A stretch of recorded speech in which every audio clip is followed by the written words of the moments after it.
তোমাদের একটাই বুলেটের কামড়া তুলে নেব আমরা দিল্লি না ঢাকা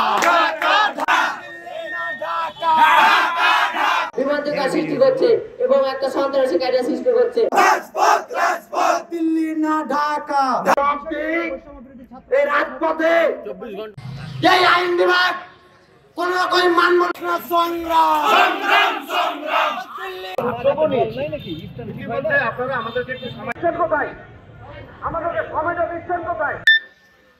যেহেতু অনুরোধ জানাচ্ছি তার যে ব্যবস্থা একটা নিব কঠিন ব্যবস্থা এই চাপাইনবাবগঞ্জ মানে আমলে বিএনপি দেখেন আলোচনা করে একটা সিদ্ধান্ত নিতে হবে।